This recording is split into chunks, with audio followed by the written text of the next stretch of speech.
هغه ډېره وړه ده هلته ډاکوانه سره لکه د لیونیانو کله د یو سړي په غوپو پرېوتم کله په بل سړي په غوپو پرېوتم چې بوتلې وه هغې هلته خرڅه کړه په 8 لکه روپۍ زما لور دویمه میاشت یې د پته نه لګي چې څه به ورسره کېږي زما وړې لور سره او زه مې مشرې لور کره تلې ومه او چې راغم زما لور په کور کې نه وه ټیک ته ستا لور څومره عمر دی زما په 27 سپتمبر به 11 کال وشي ښه لا د 11 دم نه جی ښه د 10 کالو ده ټیک ده بس زما لور نه وه بس خاوند کراچۍ کې کار مار کوي هغه کراچۍ کې وي خاوند ته مې وویل چې لور همداسې نشته ټوله شپه تېره شوه سهار کې ما هغو ته فون وکړو هغه هم راغلو بس چې دلته ورپسې مونږ رشتهدارانو کره ګرځېدو بس بیا داسې یو نمبر نه ما ته فون راځي تاسو په څومره ټیم دی کې تېر شو چې تاسو ته ډاکوان نه کال رانغو بس شپې زما لور زه ته شپې راغم کور ته زما لور نه وه نو سبا ورځ مونږ ټکته او ته شپې ته هغه کول راغو او جی ما ته خپل نوم وحید خولیو او پښتو کې خبر کول اردو کې را سره خبرې کولې جی ما ته وایي چې आपकी बेटी हमारे पास है 30 लाख रुपए लेकर आए خاصتا لور منګ سره د 1.5 لک روپیا وروړه 1.5 لک روپیا تاسو سوکو بس فریادونه ورته وکړو چې مونږ ډېر غریبانان یو زما خاوند پرچون دکان دی دونه زمونږ وس نه رسی بس په 15 लाख रुपए باندې ویراشه سبا سکر تراشه سکر کې یو مونږه او ستا خپل پیسې وروړې د لورم والے بس زه زما خاوند او زما زوی بس کې ناستو سکر گاډي کې ماته هغه ما سره راځي څنګه ارینج کې 15 लाख रुपए څنګه برابر کې زما کاله او هغه خرڅ کو او بس سم پلار نه قرض واغسته بس پیسې د برابر کې 15 लाख रुपए جی 14,70,000 روپے برابر شوي ٹھیک ده بس بیا چې مونږ لاړو بیا هغه ما سره رابطه کېو هغه سړی ډاکو ما سره رابطه کېو زما ته لور خبرې به ما سره خرابې کولې زما لور به امیر شما بوزا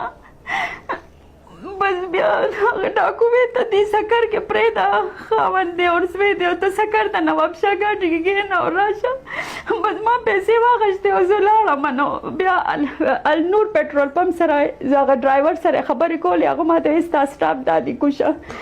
بس زه النور سټاپ کې لږ ساعت ولاړم ده په موټر سایکل راغو بس زه یې بوتلم یو کور ته او خاوند او زوی دې چېرته هغې سکر کې پاتې شو ښه تا ته دې ډاکو چې ته یوازې راشه جی ما ته ډاکو وی یوازې راشه ګرې لوله دله نه درکو ټیک ده بس زه لاړم زما خاوند ډېر ووي پولیس ته وایو ما ورته ویل نه پولیس ته نه وایو بس پیسې غواړي پیسې به ورکو لور به راولو ټیک ده بس چې زه کور ته بوتلم نو زما لور هلته نه وه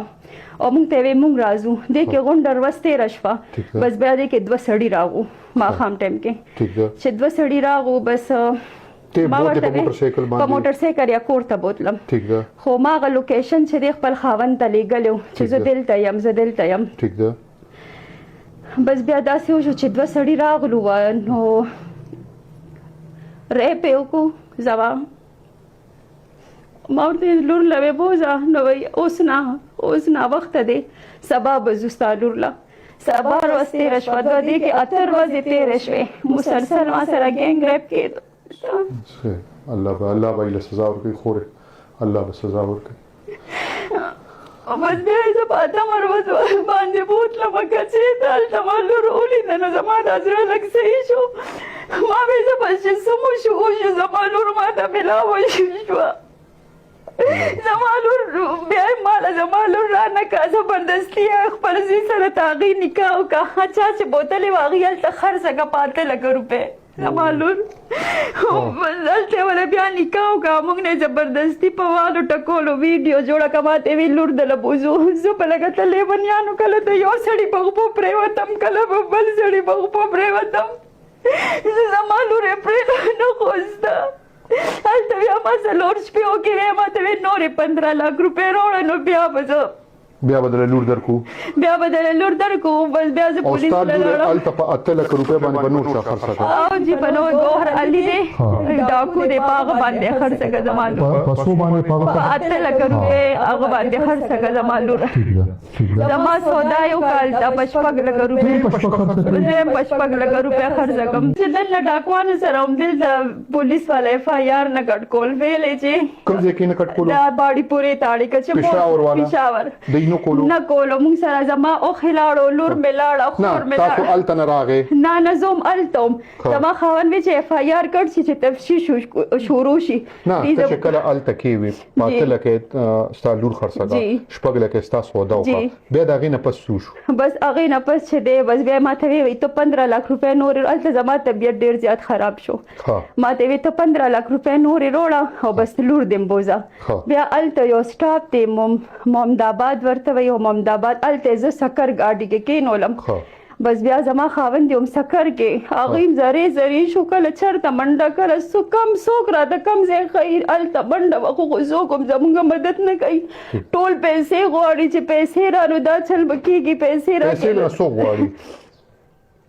ته هغه ایس ایچ او دی ها. ډي ایس پي دی خلک مونږ نیولیو ها. هغه هم پرېښوستو اوس زما خاوند وایي چې هغه یې پرېښوستو ها. دلته پاړي پورې والا لاړم ویم تاسو زما اف آی آر نه کول اف آی آر زمونږ ها. وکړې نو بس هغه هم وایي زړه خبره ده بس اف آی آر بي بي اوس نه کېږي ها. جی ٹھیک ہے. بس زما تاسو نه دا درخواست دی چې زما سره مدد وکړئ ما سره ودرېږئ زما لور راشي هغه ډېره وړه ده هلته ډاکوانه سره دویمه میاشت یې نه پته نه لګي چې څه به ورسره کېږي زما وړې لور سره الله بخیر کړي الله بخیر زما تاسو ټولو پښتنو ته ریکوست دی زمونږ د پښتنو چې څومره حکمرانان دي زه به دا ووایم چې لعنت دې وي په تاسو باندې که هغه د دې ملک هر څومره حکمران زه وایم چې لعنت وي ستاسو په دې سیسټم دی وي لعنت وي ستاسو په دې هر څه دی وي چې تاسو یو پښتني خور ته یو لور ته د هغې عزت نشئ بچ کولی اوس کم از کم پکار دی چې موږ ټول پښتانه راپاسو د خپل لور تپوس وکړو زموږ نه خو هغه سیند والم ښه دي چې په خپله ټول لاړ او بیا ډاکوان ورته مینتونه کول چې بس دا خپل سړی والي او موږ معاف کړي